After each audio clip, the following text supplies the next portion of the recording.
19-0 power strikes landed in round one. A wipeout for Melvin Manoff, but here comes Joe Schilling. Eats another left hand. Oh my God! And that is it! Need of Joe Schilling, you'll see a right-left to finish. And I don't think that left was necessary. I think that right hand put him out.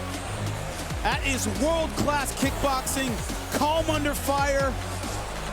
And he gets the knockout win in his Bellator debut. With that being said, welcome back to La Vida Podcast. Today we are in Muay the Yard. Joe, how you doing? Good, brother. How you doing? Thank you for having me in your business. Of course, man. Good to see you. Likewise, can you be kind to introduce yourself to the viewers? Let them know who you are, please. Yeah, my name is Joe Schilling. I was a two-time WBC world champion for Muay Thai. I was the Glory middleweight world champion. I was the Muay Thai Association of America national champion. I was a two-time WBC national champion, and I'm widely considered the best American kickboxer of all time. That's great. It's dope saying, brother. You know. Fucking A. So who's Joe Schilling? How did you start it? How was your youth, growing up and all that? I grew up in Dayton, Ohio.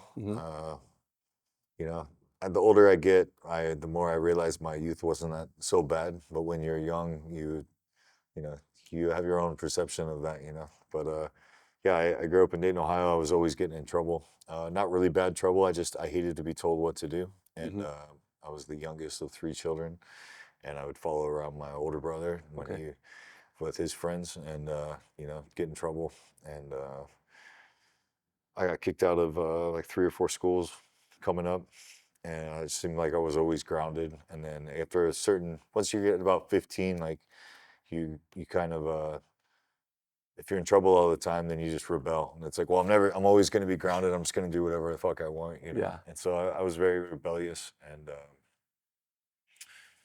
when I was 16, my stepmother passed away, and I was really close with her, and I kind of just used that as a catalyst to just do whatever I wanted. It was like, oh, this bad thing happened, now I can just do whatever I want, And then I was, I wasn't hiding that I was smoking cigarettes or smoking weed or whatever I was doing.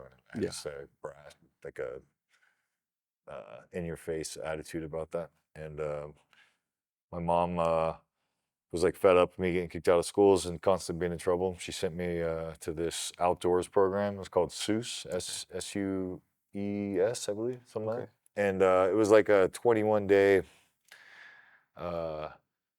boot camp kind of deal. Jeez. And I was a freshman in high school, and I flew out to Idaho. And then as soon as they pick you up in this van, I didn't really understand what was going on.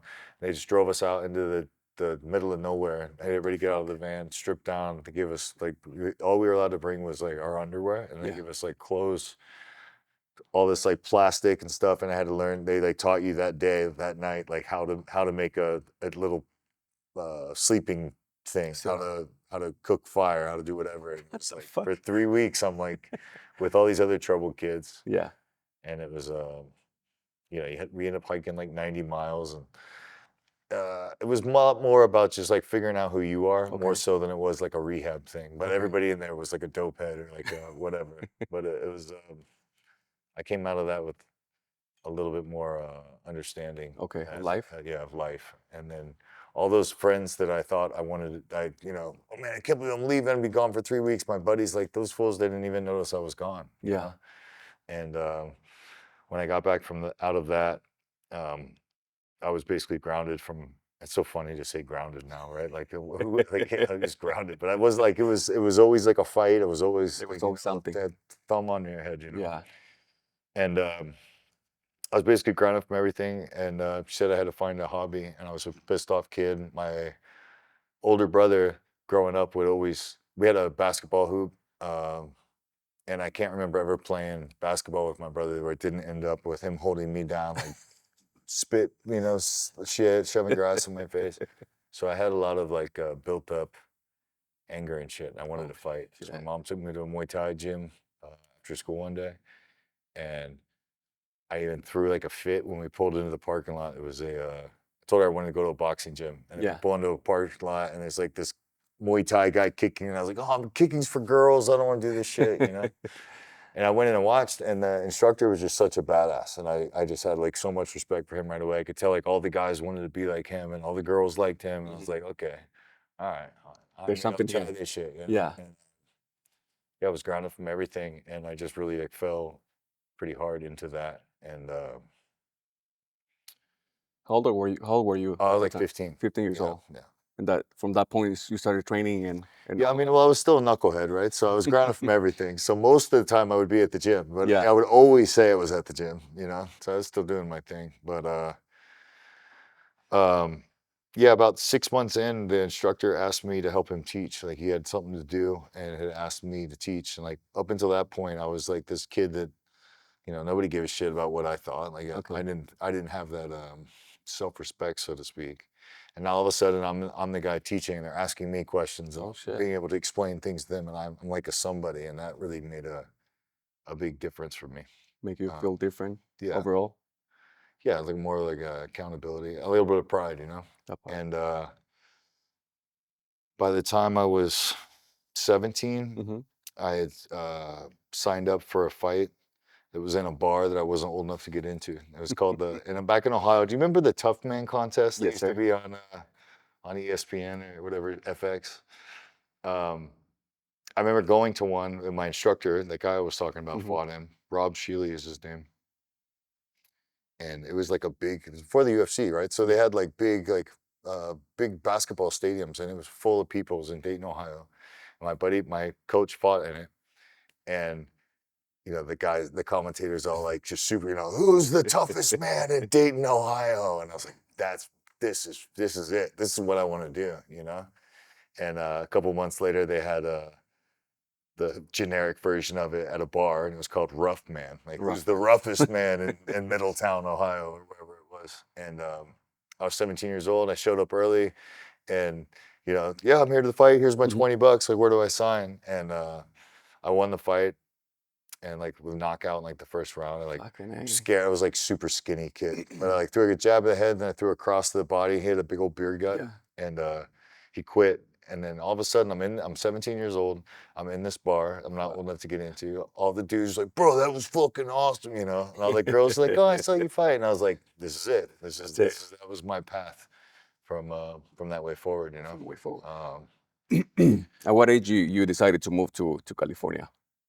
When I was 19, 19. I just What brought you to California, to LA? one of the guys that I was training with in Ohio at that gym had moved to LA, Mm-hmm. and we kind of stayed in touch, and he sent me like a video. It was like YouTube was just getting started then, you know. But I saw his fight, and he's in a ring at this casino, and it's Muay Thai, and he won by knockout. And I was like, man, I'm better than this guy. I know I'm better than this guy. Like, Yeah. I'm missing this opportunity. And I was always kind of just driven my whole life. I was like, I'm going to get up in California for whatever reason. And yeah, one day I backed up my bags and told my mom I was going to do it. That's it. She like gave me like $300 in gas cards and was like, you know, go get this out of your system, you know. And yeah, I just made it happen. And I drove.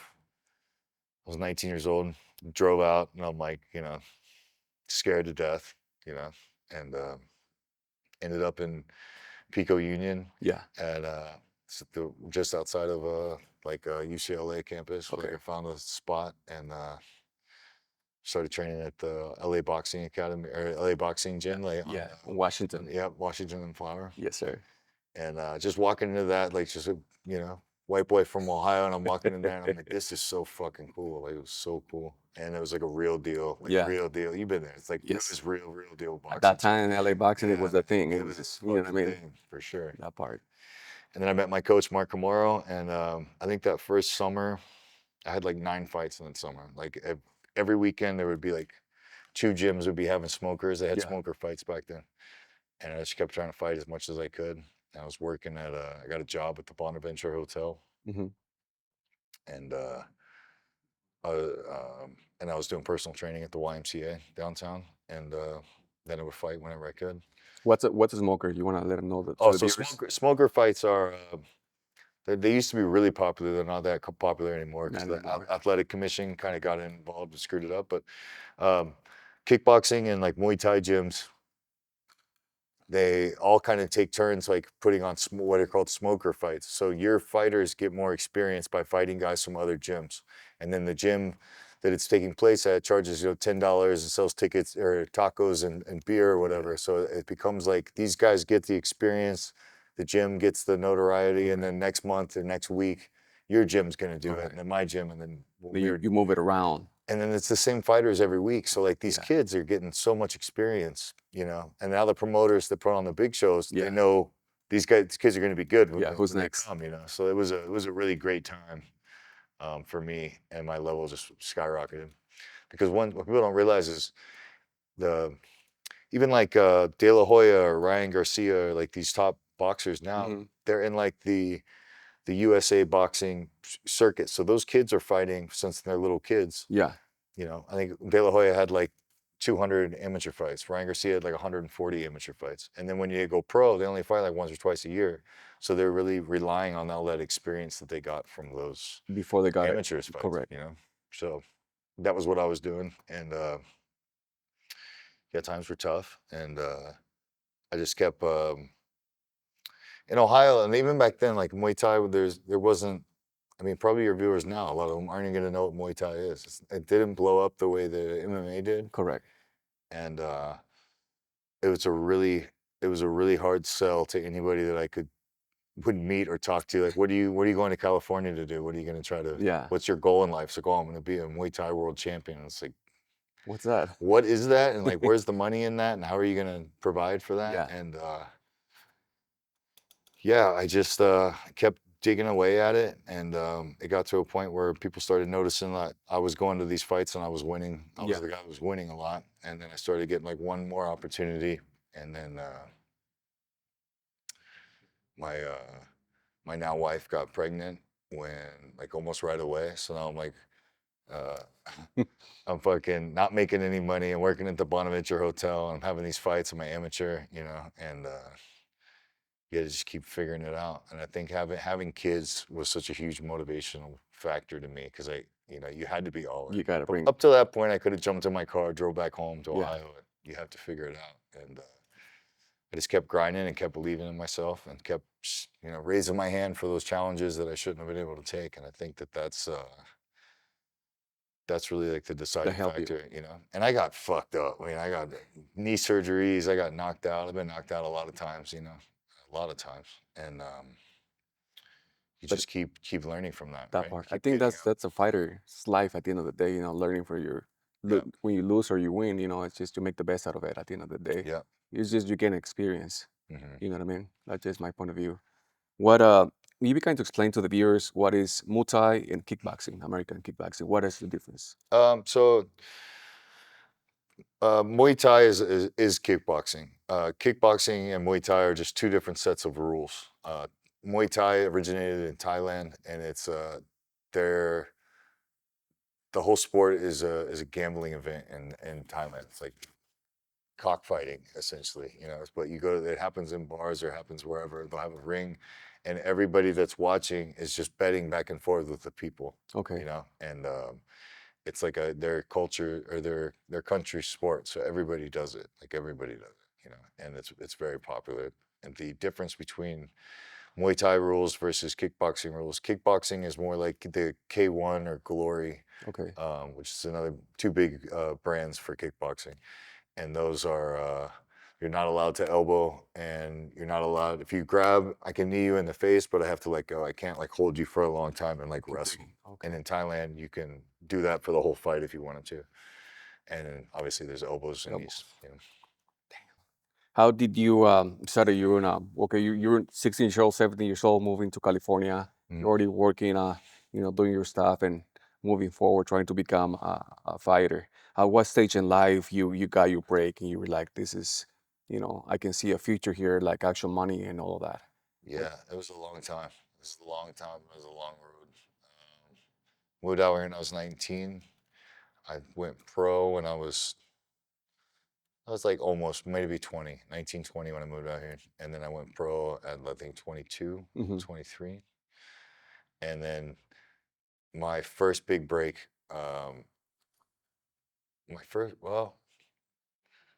I went pro for like $400, and it stayed about $400 until I was 10-0 or so. And then I got an opportunity to fight Cal Clay, Kenna Norrising.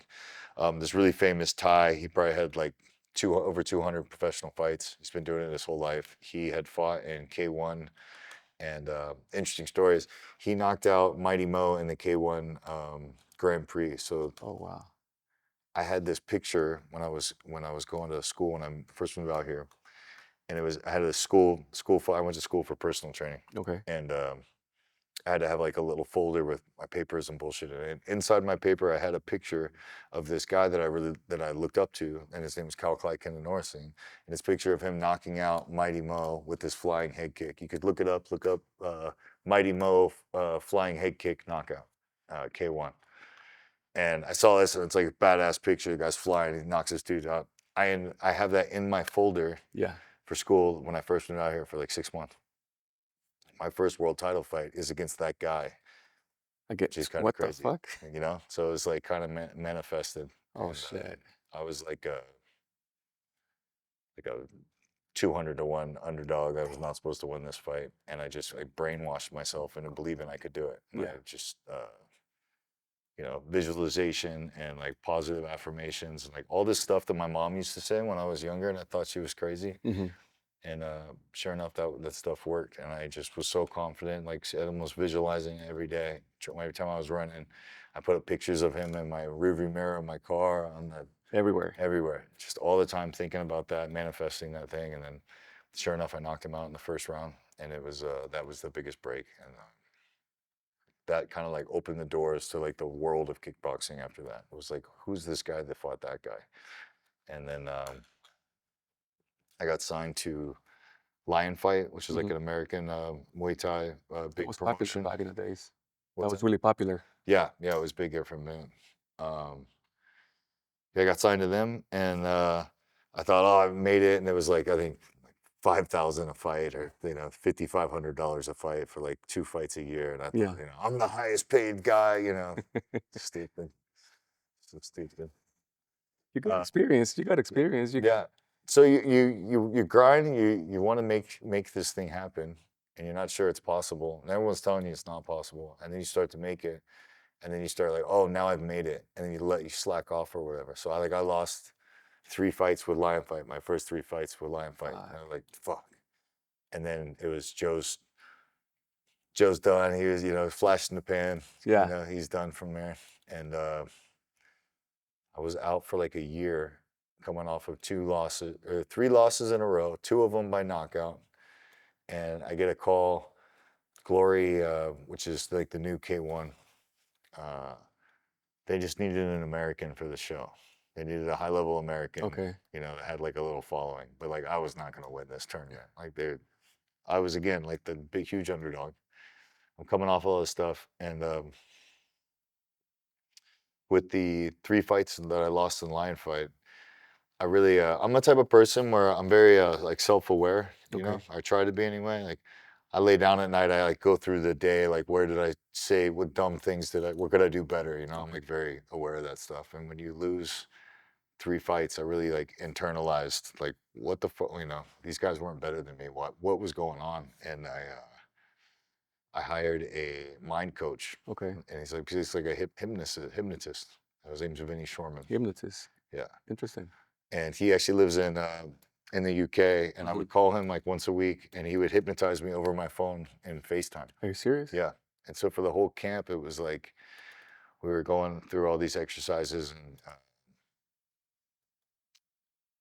yeah, that sounds crazy now that I think about it. Yeah. Like what? But the like fuck? once you're hypnotized, like you're aware of like the guy's talking to you, but he's not talking to you. He's like talking to your like subconscious mind, and like your subconscious mind is like that voice in your head, Yeah. right? And that voice has like way more power than you think. And if you're in a fighting situation or a nervous situation or whatever, that voice becomes really loud, and you have to learn how to like block that voice out, so to speak. Yeah. And I hired that guy, and I was this huge underdog, and no one thought I was going to win. And I ended up winning the tournament, and I had 86 cents in my account when we I had to borrow money from Mark. You met Mark, Yeah. my coach Mark. Yes, sir. Mark Camoro. 86 cents in my account. I had to borrow my gas money from him to go to the weigh-in for this fight. And if I win just to show up the fight, I'm gonna get $8,000. Okay. and I'm broke. I'm like, fuck, $8,000. That'd be good. It's a lot of money. And then if you win that fight, then it's $20,000, and you go on to the end of the tournament. Now, mind you, it's the 4 best middleweights in the world, and you're just the guy that they brought in here because Yeah. you're American and live in Los Angeles, right? And I ended up winning the whole thing, and it was like $158,000. The whole tournament. The whole tournament was $158,000 what I got, and all of a sudden it was like all of the brainwashing I had done to myself is like it's become a reality. Like I manifested this, Yeah. and then it was, it's fucking real now, and then it's try to continue to now you're only fighting top guys, Top notch. right? Yeah. My son and I were going through my records the other day. I've had 14 fights with world champions. 14 fights. Yeah.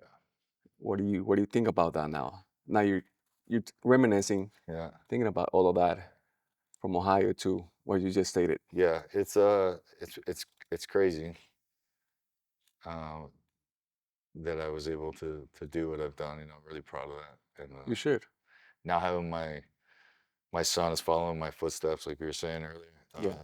It's pretty awesome, And then being able to, plus man, being around your kids. I didn't have a great relationship with my dad, and that really pushed me when I did have kids to be like the father that I didn't have, To break the chain. Yeah, for sure.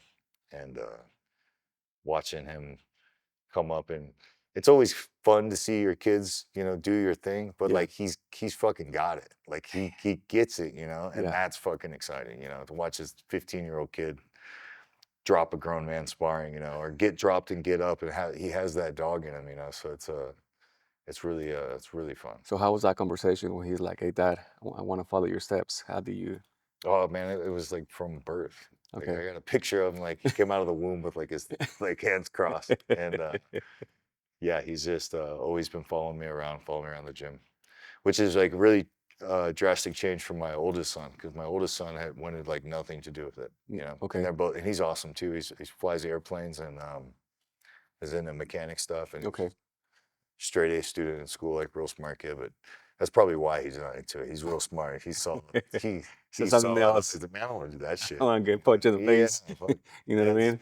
That's tripping. So what's the give us the stages of how does Joe starts training? Let's say you get a call for a fight for 2 months from now. What Yep. will be your starting point to start training for that fight? Yeah, the first thing I had to do is just get my gas up, Mhm. and a lot of times there's like an A side and a B side, and the Okay. A side, and then every fight, like I don't want to like spoil it for you, but like every show that any promoter ever puts on, there's a guy that they expect to win, or they know it's gonna win, if they want to win. Yeah. There's the other guy, that's the A side, and the B side was me for that tournament, right? We need somebody here to do this that Correct. could play the part, but he's not gonna win, and yeah, when you have success in those moments, when the cards are stacked against you and you start believing in yourself, you liking it almost better, You Yeah. almost chase that, There's a Adrenaline, the feeling. yeah, like I know I can do this. I'm gonna do it again, kind of a vibe, So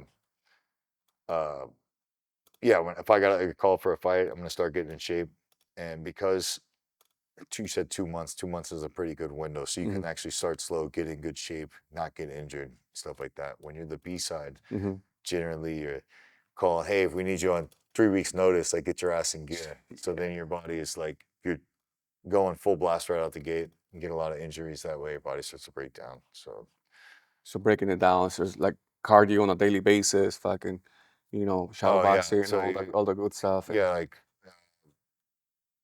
start your day, you're gonna run like 3 to 5 miles every day, and then an hour in the morning, hour and a half hitting pads, hitting the bag, doing whatnot, like twice a day, Okay. plus the run. And then your food and all that, all your supplements. Yeah, and then you're lifting weights. You're gonna have a trainer for lifting weights. You have a trainer for your striking. You have a dietitian, all that stuff. All the good stuff. Yeah, it becomes a really a big commitment, fighting. You think fighting is not for everyone? I think I would like to be in a world where everybody knows how to fight. I Mm-hmm. think that our gym classes in schools and stuff should have stuff like that because I feel like even if you don't want to be a professional fighter, I think that a lot of people have a lot of insecurities and fears, and it's fighters are generally way more mellow out than everybody Yeah, else because they understand the realization of what things can be or correct. not be. And there's like a hierarchy. And I think that's like a really natural thing. I think it's an important thing in a family atmosphere. Like dad's the boss and Mm-hmm. mom is the nurturer. And like that's, and I think that it's really good for people to have go through the process of getting your ass kicked and then coming back and then building up and then showing your value. I think Yeah, that is like, I mean, o- obviously I'm a fighter, so of course I think that's important, but I think that's just a really good thing for humans in general. overall for the Yeah, youth as well, so they can yeah, understand absolutely. better thing. So give us a little bit of background of the yard Muay Thai. How did that started? Um, my coach, then we were at the LA LA Boxing Club, Mm-hmm. and then it got bought by like a Korean church or Correct. something, and they Yes, sir. kicked everybody out, and uh, it's crazy. We feel like an old guy telling these stories, but like the man, it was a place. You go to that gym, you go up the stairs, and it was like a Rocky movie, and it was all these different trainers, and you had all these different characters and all these fighters, and when they closed down, everybody just kind of scattered and went all over the place. And right here in Lincoln Heights, before they built the Twin Towers, was the LA County Jail. Mm-hmm. And when they built the Twin Towers, the jail facility is obviously still there, so Mm-hmm. they used it for like low income programs for the city. Okay. So there would be like low income art programs or low income I don't know, fucking babysitting and like childcare shit. It was like whatever. But on like the third floor was a boxing gym, Okay. and that you, man, I'd love to show it to you. I wish you had that. It was the it was the third floor, right? So Yeah. like the pod where everybody watches TV and the chairs are set up and the fucking whatever, they put a boxing ring in that part. And Okay. then the cells ended up being the coach's little locker Little. rooms or Okay. whatever, right? So you'd be going down the walkway and outside of all the cells they had bags hanging up. It was like sick. It was a really cool vibe. And Mark and I trained there for about a year together. And I talked I talked to Mark. I was like, how am I gonna how am I gonna afford this family when she got pregnant Mm-hmm. and this dream if I'm not making any money, like I'm gonna have to quit. And I was like, or we could open a gym and then I could train all the time. You know what I mean? And we Yes, could sir. stick with this. And Mark's a real, Mark, he's like Yeah. a realist, Yes, sir. and he was not into it. He's like, man, nobody makes money in the sport, nobody makes money in this business. Like, it's not worth it. Like, you need to quit. You need Yeah. to take care of your family. This, you know, Do something else. yeah, do something else, Joe. And I just kept bugging him about it. And I was doing personal training at the Y, so I was starting to make a little bit of money Mm-hmm. doing personal training, and walking with old ladies while they're on the treadmill, hearing their stories or whatever, and helping them make sure they don't get hurt in the gym. And I just kept talking him into it, and we opened the gym, and we both threw in like 10 grand together, and we were at Crazy Gideon's. Yeah. You came to that old gym, right? Yes, sir. Crazy Gideon's film studio, and it's like this big giant rundown warehouse, and we Open. rented a small spot in that, and then um, I think the first like 4 or 5 years, I was making just enough to just cover my rent. Oh shit. And I would bounce at Bar 107 Okay. downtown. Yes. And yeah, that was the grind for 5, 6, 7, 8 years as a pro, and until I got that glory fight where I finally won that shit. 150,000. Yeah, 150,000. And then then I went on to fight for Bellator, and now you're an established athlete as long as you continue to keep winning and doing well, and the money got a little better. Definitely. Good. What are your thoughts from your beginnings of fighting to what it is today?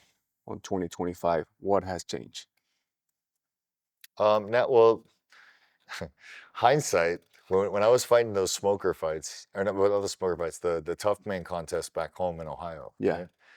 Back then, the UFC was illegal. You could still get it at the Blockbusters. Yeah. People up watching this probably never seen, wouldn't even know what fucking Blockbuster is, right? No I shit. used to go every weekend. You would go, everybody, we didn't have Netflix. Everybody would go to Blockbuster and rent videos, and you had the whole weekend to rent it, then you return that shit. Mm-hmm. And there was, you know, G, PG, PG-13, R, and then there was like this other section, and it was like the UFC was like just this brutal bar fight, like this barbaric thing. It was. It was crazy. And like Keith Hackney's like punching the guys in the balls on Yeah. it. It was just it was almost like very taboo. And at those rough man shows, they would have kickboxing fights, and then they called it NHB, no holds barred. Okay.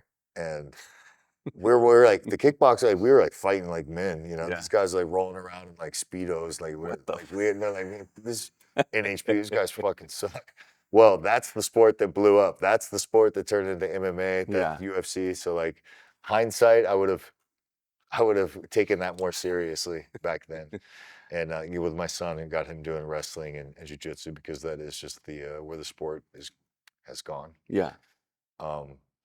But I train a lot of UFC fighters. I've trained a lot of UFC fighters in the past, and Muay Thai is very effective and very useful. So they call you. They're like, "Hey, Joe, help us out here on the camp," or how's that process? Yeah, just through my own fighting, you end up all the other fighters, the real fighters, they like see who's who, Like some of my best friends that I became friends with over the years were just other fighters that I had admired, like, and then you reach out like, "Hey, fool, you're fucking dope, you're good. You want to train sometime with these big boys?" But yeah, I trained Donald Cerrone. Yeah. I trained so I trained Nick Diaz for the Anderson Silva fight. I worked with the Diaz brothers a lot. We've come pretty close over the years, and that was somebody that like those are people that I was looking up to on Majority of us. MySpace back in the day when I was driving my car out to California, and going through that struggle. So people that yeah, it is crazy when you think that in Ohio, none of my friends from there accomplished what I did, or went down these paths, or met the people I've met. So it's good. It's a good feeling. When was the last time you went back home? Man, my mom moved to Florida, and most of my family separated, moved away, places I haven't been back in probably 10 years, probably. They won't remember you. Yeah, they probably, I'm not the person they remember for sure. But the martial arts gym that I started training at is having like their 50th anniversary this August. So I'm going to go back and teach a seminar and try and probably give this same story to them, Same story. Same story. How's Joe Schilling deals with regrets? Anything that you regret in life? Yeah, I regret a lot of choices, or things I said to people that I probably shouldn't have said.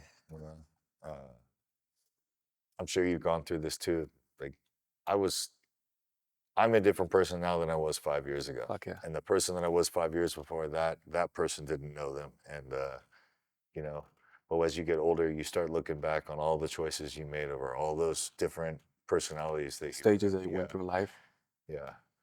I'm pretty solid on who I am to my kids, to my family, and to my close friends. Most important part. I feel like that's how I would deal with things I regret. Yes, sir.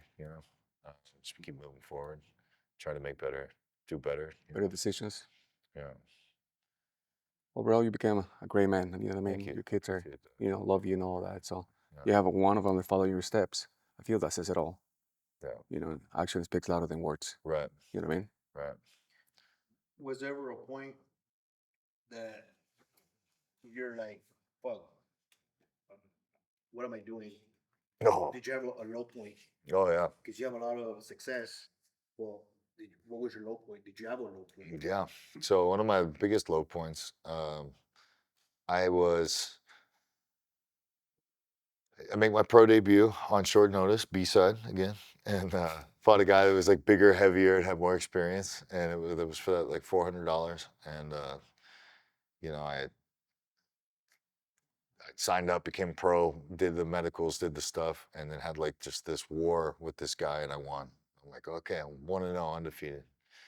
And then I had my next fight, and another short notice thing. We needed this guy to fill this position, and I fought this Russian guy, Denis Grachev, man, and from San Diego. And we start the fight, and I touch gloves. Maybe it was a little after we touched gloves, but it was pretty damn quick. Mm-hmm. And he throws this really shitty leg kick. And I remember blocking the leg kick and stepping down and moving over. And I remember thinking right when he threw it, like, man, that was terrible. Well, he threw that shitty low kick just to move me to here. So he threw the shitty leg kick. I'm thinking, man, that was terrible. As I step, he spins and throws a spinning heel kick, hits me right in the fucking liver, like full blast. His perfect shot hits me in the liver. I take like 2 steps, and I just feel this blood shock flush all the way up from my feet all the way up the top of my head, and then immediate like cold sweats, like adrenaline dump sweats. I don't know if you guys have ever felt that in life, but like when you're in like a real bad situation, your body goes into shock, and it was just like, whoo, like dumped a bucket of water on me, and I'm like, oh, what the. And I couldn't breathe. Like I'm sucking air as hard as I can. And I'm like, I'm gonna fucking die right here trying to breathe. Like I'm gonna suffocate, you know? And I'm down on the ground and I hear like 9, 10, you're out. And I'm like, man, all this shit, finally go pro. I was like 23-1 as an amateur. I'm like, make this move, and I'm 1-0, and now bam, fucking knocked down. Like this guy sucks. Nobody cares about him anymore. You know, it's like fucking. Yeah, so that was tough. And then now I'm really the B-side. Now that I'm only going to call me on short notice now. Yeah. And I take another fight on like 3 days notice in Vegas, and they're like, yeah, this guy's like he's a Chinese like Sanshao fighter. It's like Muay Thai, but it's a little different. They can kind of throw you or whatever. And I'm like, whatever, dude. $700? Yeah, I'm down. You know, I need this bread. Fucking broke. And I go out there and like they announce me into the ring. And I'm waiting for the other guy, and they start doing the commentary. Like, he's 27-0. He's the Chinese champion of China. He's da da da da da da da. Like this long ass thing. I'm like, who the fuck is this guy that I'm fighting right now? Right?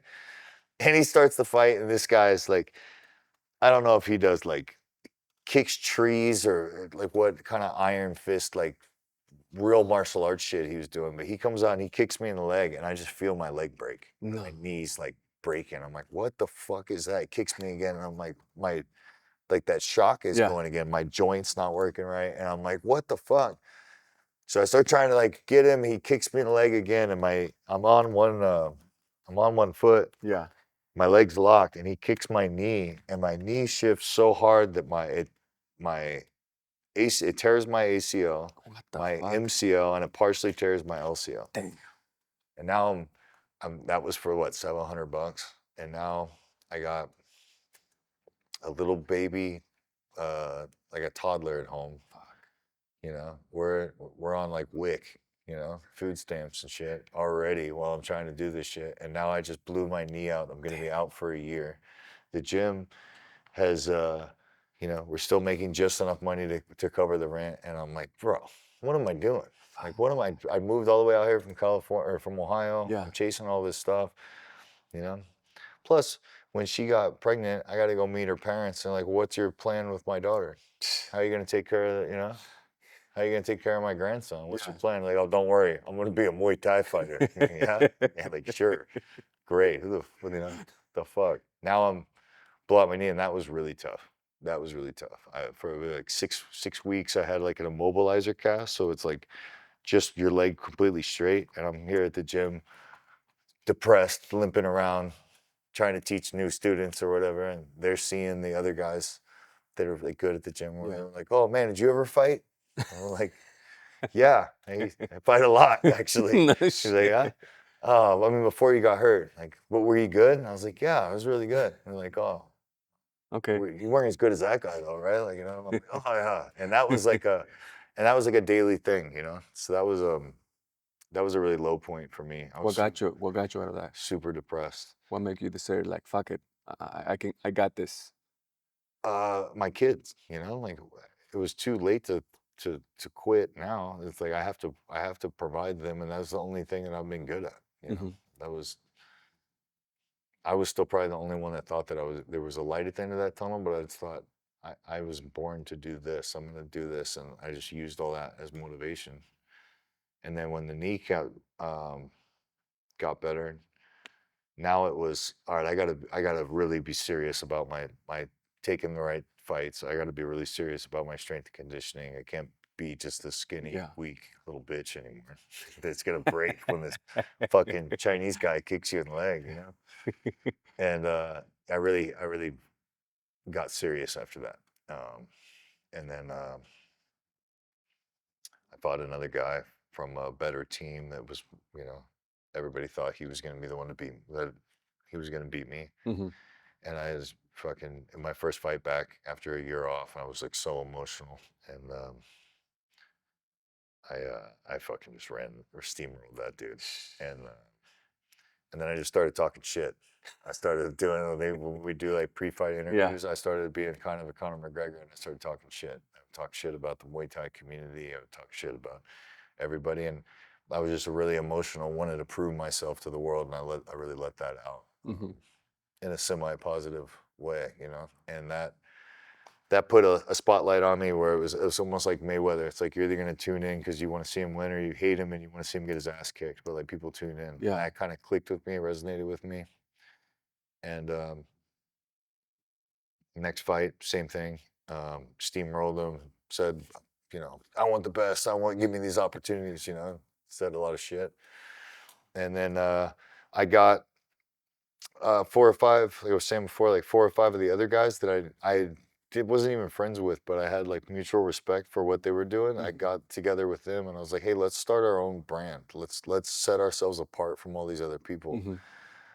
I think you're crazy as I am and think that we can make something here. Like, let's start promoting just each other and make this thing happen. And I called it Can't Stop Crazy. And it was I because we were remember that. crazy enough to believe that we could do that shit. And it worked. In like 3 years, we were the top fighters, and everyone knew like, oh, those guys are the top fighters. It They're set us apart. Yeah. And yeah, that was a big part of it. And that was just like all of it. I think like success comes from like you got to believe it. You got to like just be locked in. Like, I'm gonna make this happen, and fuck what everybody else says. Yeah. You know. And then if you do that, then every stumble you find along the way, you're like, fuck, I gotta fix this before those fools see it, right? I gotta, you know, these fools. I can't let that guy prove me I'm right, you know. Like, no, I'm gonna prove him. Like, fuck him still, you know. And I think if you do that shit in anything long enough, you're gonna get to where you need to be, you know. But if you if run into a setback and you actually get to that point where you like really start thinking hard about quitting, like, it wasn't for you anyway. Correct. Bro. You know, like, you're either if it's for you, like, it's for you, and you're not even gonna like really The quitting give part that won't even shit. come to your head. Yeah, the quitting part won't even come. Yeah. The thought that like this is stupid, I should quit, like that will be there all the time. But your ability to quit won't be there. Hopefully. What was your hardest fight that you remember? Man, the hardest fights that I've won, I had this guy. So that when I lost those 3 fights in Lion Fight, there's this guy Simon Marcus. Oh, and he's this I remember Jack black dude from Canada, and that was like my arch nemesis at that time. We started talking shit in the media, and he beat me twice for a Lion Fight. And I made some like mistakes and I did some stupid shit, but like that wasn't my time for that. And that guy at that time. And later, when I was fighting in Glory, that shit came back around. But now we were fighting in the Glory kickboxing rules, which were better rules for me, because he was a really strong guy. He used to clinch a lot, which in Muay Thai. Yeah. It's a good thing you asked that question. In Muay Thai fights, he can clinch and he can do all that stuff. Yeah. And the kickboxing rules, couldn't do that. We had to have like this man-to-man shit for a minute. And as much as I had hated him all those years, and he was like my arch nemesis, I ended up knocking him out in like last second or whatever. It was like super dramatic thing, but like I have like a ton of respect for him because he like was so hard and was so like it brought me to a new level, you know, because twice he beat me. Yeah. You know? So for that night, that fight, and that fight ended up being like probably one of the best kickboxing fights of Yeah, all time. I for remember. sure. It was awesome. It was everywhere. Yeah. You winning that fight, and Yeah.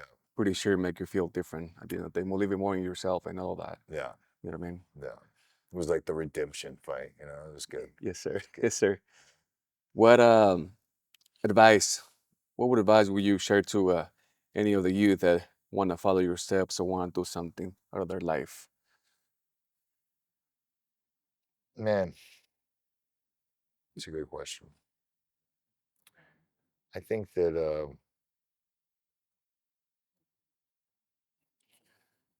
my advice to the youth, you know, you got to find your people, you know. Not everybody that likes you or gets along with you is your people, but you got to find the people, and they're out there, you Mhm. know. Even if you're in like a bad situation or around bad shit, like the right people are there, and you got to get with those people and come up with them together, you know. And the right people are the ones that are going to tell you not to do the dumb thing, you know. I think a lot of us, we end up with friends that are, you know, they're like us, right? And like those can be like your friends, but like those aren't the people. Yeah. You know? You want the people that they might be fucking up, but they're stopping you from fucking up because they want you to accomplish something. And I think that's really important, is finding your people, you know, the people that are there for you, that are gonna help bring you up. Okay. And then yeah, find what it is that makes you happy and just devote your life to that, you know. Find what makes you feel good and Go cancel for out it. the rest of the noise. Like you can do anything, you know. And manifestation, I'm telling you, it's real. I'll tell you another story about manifestation. When I did that glory tournament Hmm.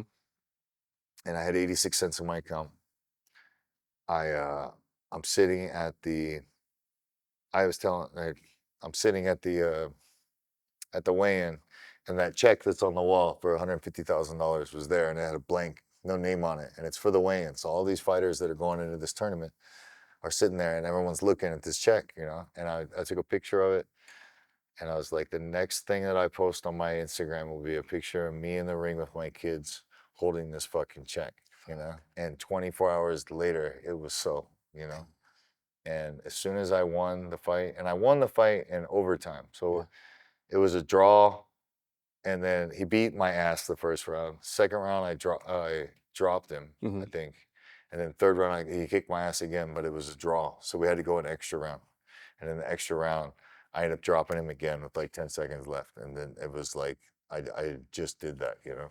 And as soon as I won, I was like, told Mark, like, go get my fucking kids, go get my kids, because I had manifested that, I had seen that, I'd visualized that, and that shit is real. And if you Google or YouTube, you can find so many success stories of people that just believed in it more than anything, you Anything know. else? So you Yeah. can make that shit happen, you know. That, and I just, you know, I feel like a lot of kids or a lot of people, they could be in a bad situation, and the people they idolize are not the right type of people, you know. It's the type Okay. of people that they should be having respect for and trying to emulate aren't Yeah. necessarily the ones that are in their circle, that they're Hmm. people, or through their social media or through their whatever. There's a lot of fucking losers with hype right now, you know.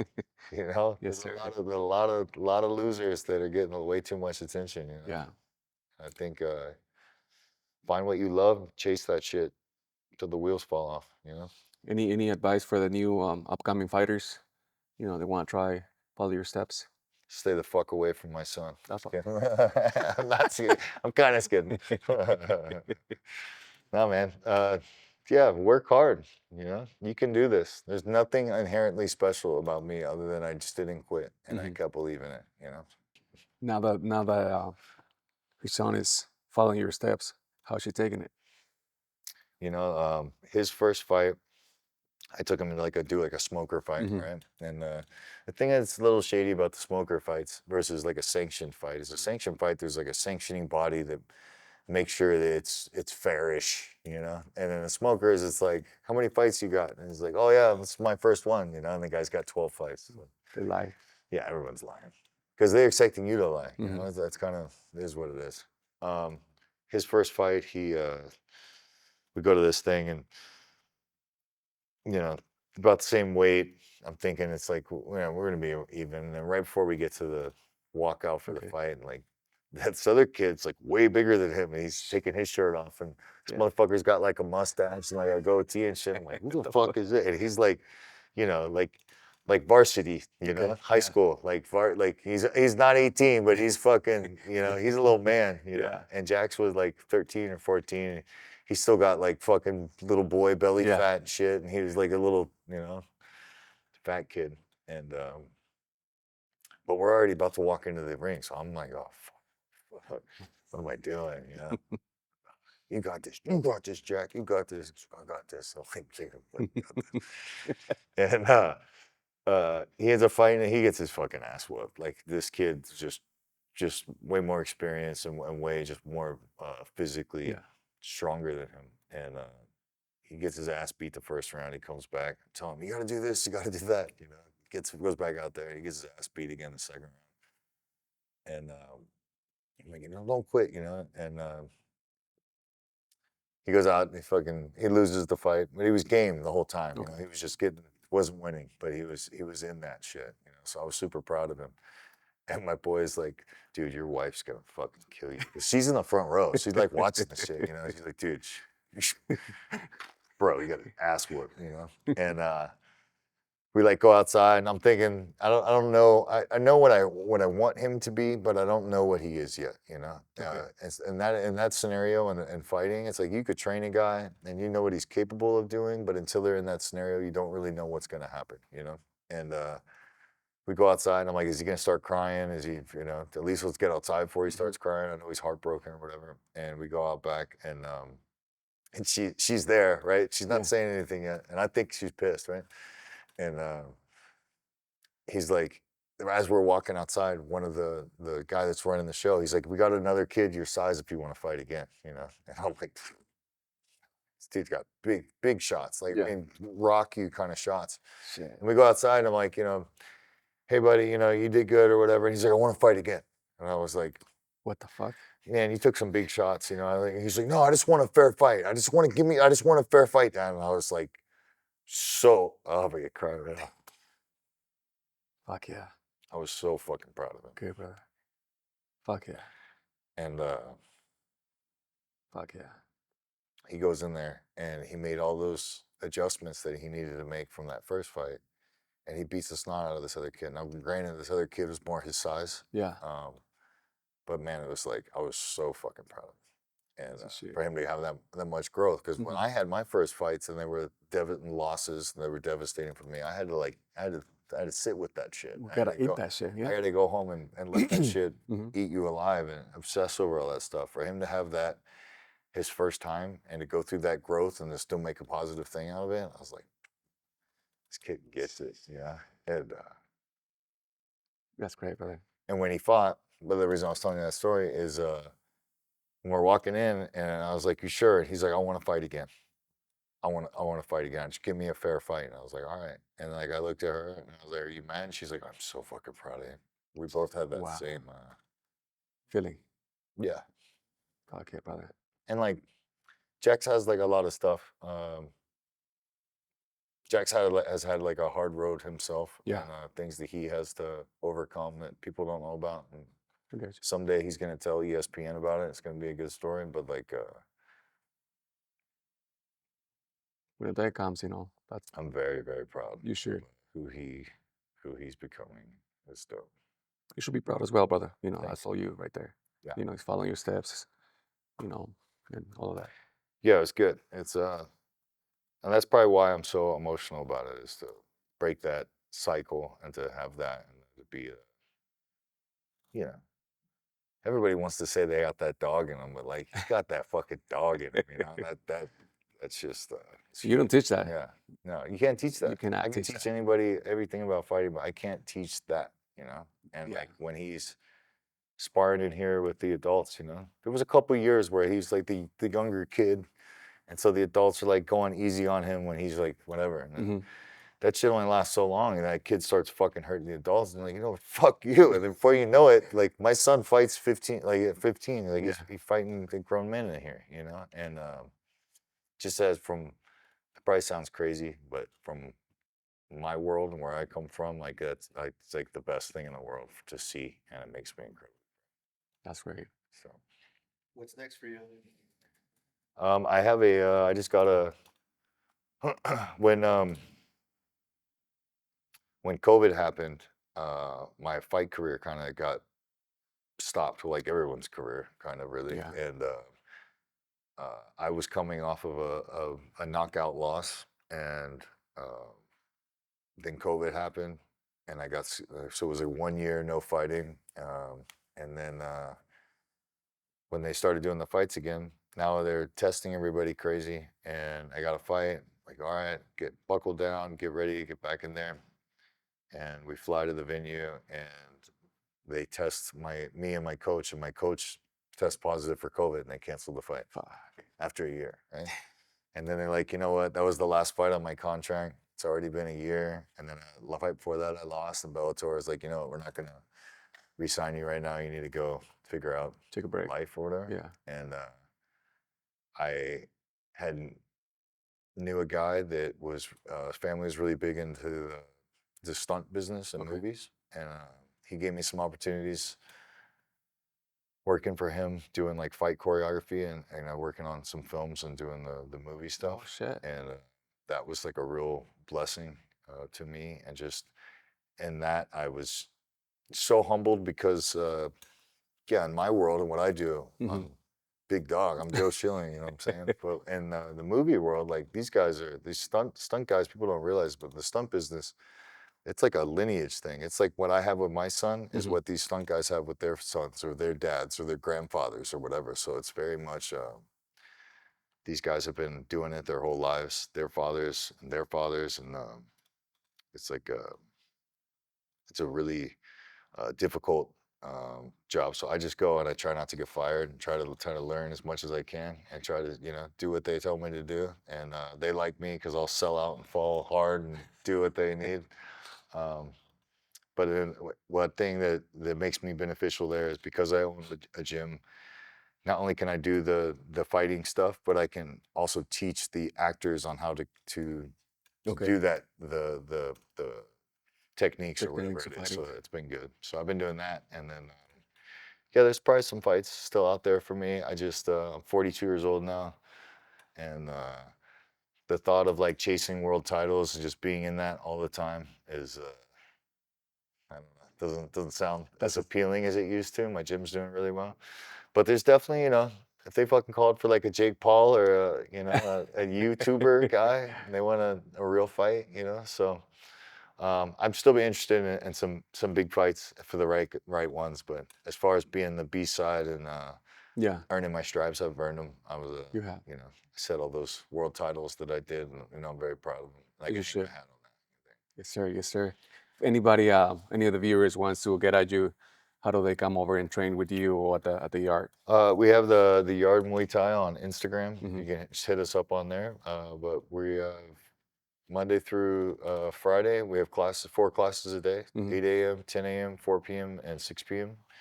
And come try out a class. It's $150 a month, and it's unlimited. You can train unlimited with us every day.